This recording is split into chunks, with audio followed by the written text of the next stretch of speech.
I'm not gonna lie. I'm a bit shook. What if my hair's not grown?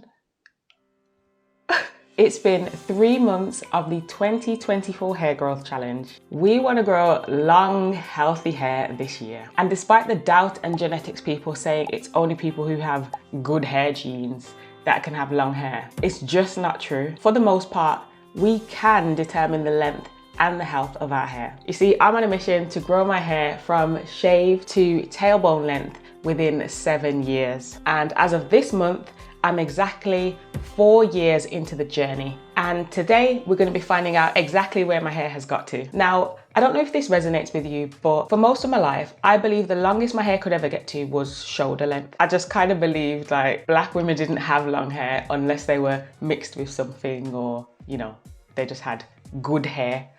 But now that I know better, I want to prove to myself that there's no long hair gene and that, do you know what? I'm actually the only person standing in my way of having long hair. And it's the same for you too. I also want to show other black women that this is possible. Don't let culture dictate to you. You can have long hair if you want to. Many black women are spending thousands on wigs and weaves every year in order to have long hair. And as far as I know, most of them probably aren't wearing them for the purpose of protecting their hair, but more so because they want to be seen with long hair. And there's nothing wrong with that.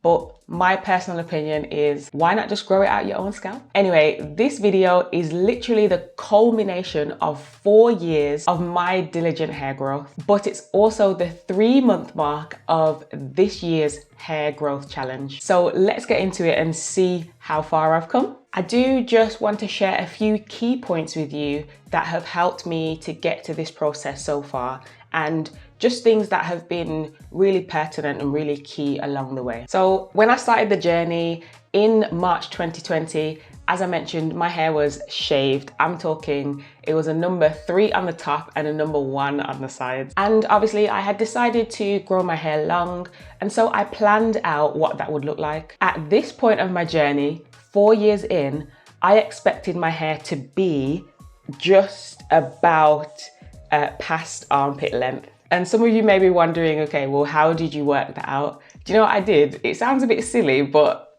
hey, I don't care.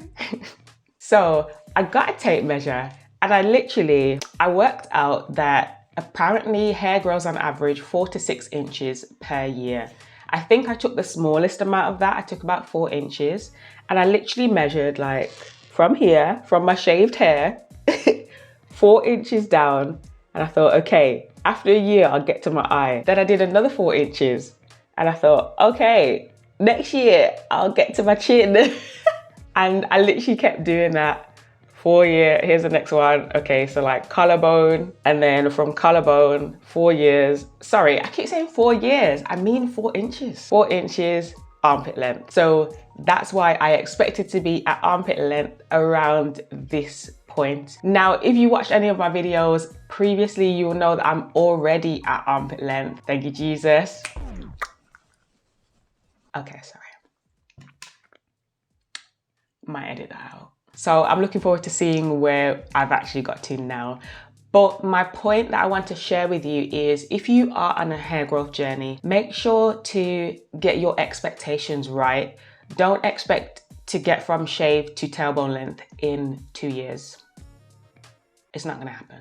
Unless God does a miracle, which he could do. Just measure, just measure. That's all I'm saying, just measure. So of course, I had to have a routine in order to get this far. If I didn't have a routine, my hair would not have passed my shoulder length. One of the key things is that I had to be consistent.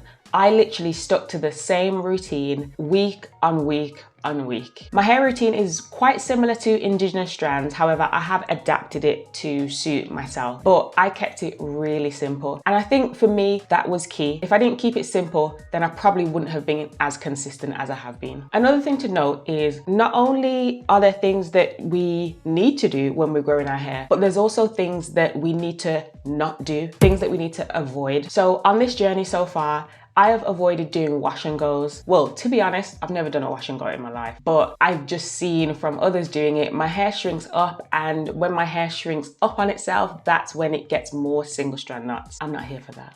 I've avoided really tight, high tension ponytails, buns, and things like that because again, like, I don't want to put stress on my hair. I'm trying to grow my hair, not break it. Come on. I've avoided using too much heat on my hair, so I don't blow dry my hair that often. And I think I've maybe straightened my hair probably twice within the space of 4 years. This is a personal one for me. I have also avoided extensions and wigs. Now, I've never been much of a wig person anyway, but one of the key things for me is that I need access to my hair regularly to moisturize it, to scalp massage, to oil my scalp and things like that. And I just find that when I have my hair in extensions or weaves or wigs, whatever it is, I don't have as much access to it in that way. But don't get me wrong, in the first year of my hair growth, when my hair was literally because there wasn't much that I could do to style it, as soon as I could grab my hair, that's when I started using extension braids. But that probably only lasted about 6 months to less than a year. And lastly, I avoid farcing in my hair. Sorry, I avoid messing about in my hair. Now, what I mean by that is, you know, when I have my hair just out, then my hands are constantly in it. You know, sometimes you're just sitting at work going like this, or even just styling it every day. I just find that it's too much. I find that I prefer it in a protective style where it's out of the way. I don't have to think about it too much. We want to aim for low maintenance, but not no maintenance. On the other hand, this journey hasn't actually been fully straightforward. I have had setbacks along the way. I mentioned in one of my earlier videos that I had a setback because of my own faults where I was trimming off my hair at a quicker rate than it was growing. I'll link that video above for you. I also had probably about 6 months to a year. I think it was actually within the same year that I was trimming excessively, where I wasn't using flaxseed gel as consistently as I know my hair needs it. And lastly, in all honesty, I've experienced a bit of breakage in my crown area and also my nape. The nape, again, is user error.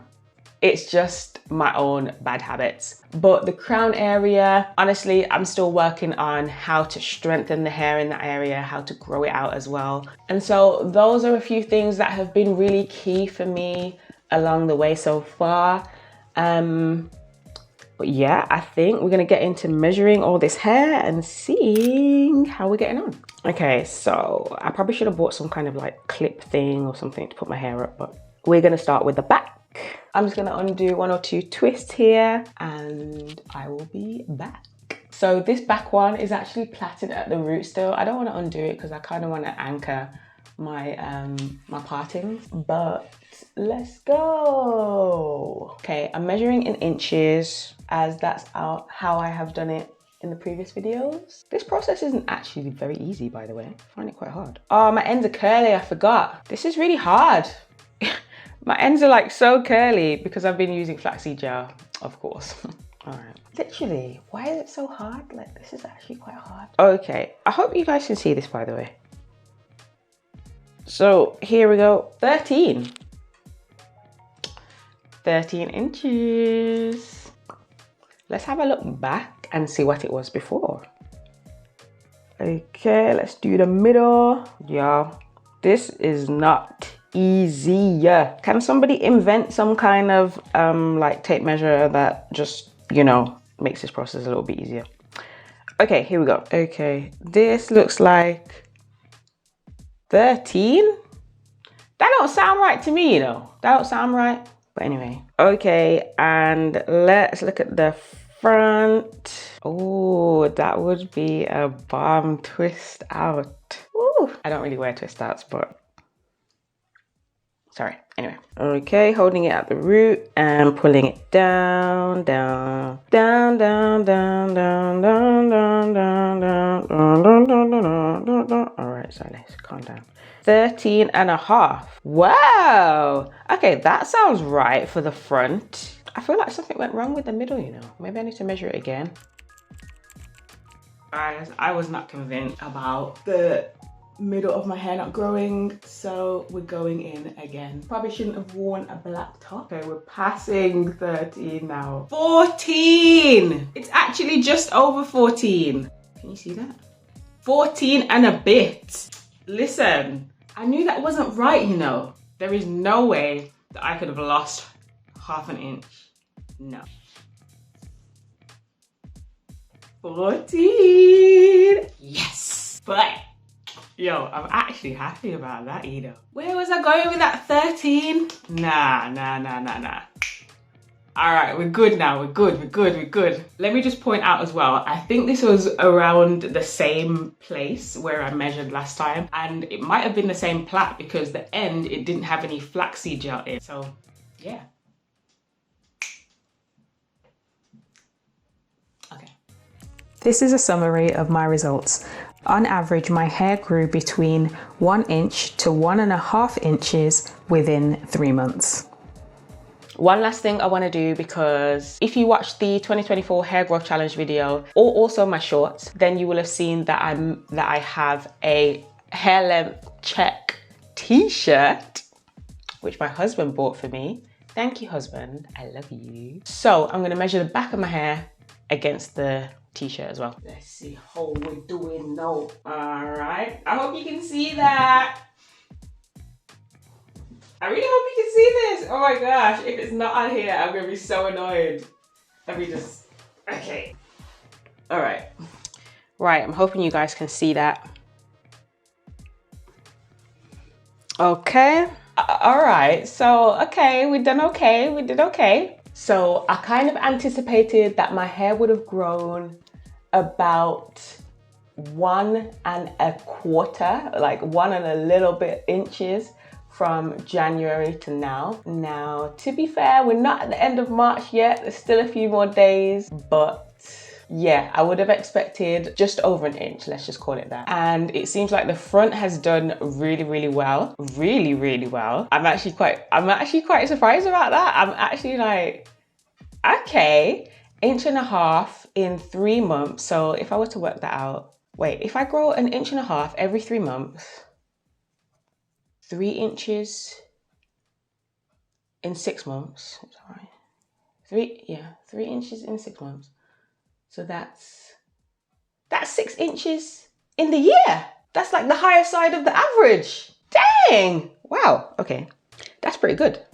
Okay. So interestingly, that shows me maybe the front of my hair actually grows longer than the rest, grows quicker than the rest, which I didn't anticipate because the front of my hair is also shorter than the rest. So that's interesting. It seems like the back has grown just an inch. Well, anyway, if this hair growth has inspired you, then you'll want to find a good hair routine and stick to it. That's the only reason why I've been able to retain these inches that I have grown. There's many of us right now doing the hair growth challenge for this year, and it's never too late to join. So if you want to see the routine that I am specifically using during this challenge, and if you want to find out how I got to bra strap length so far, then this video right here is the video you're going to want to watch next. But for more videos on how I'm growing my kinky, coily, natural, thick hair to tailbone length and how you can too, be sure to subscribe for more of this kind of hair content, and I'll see you in the next video. Bye.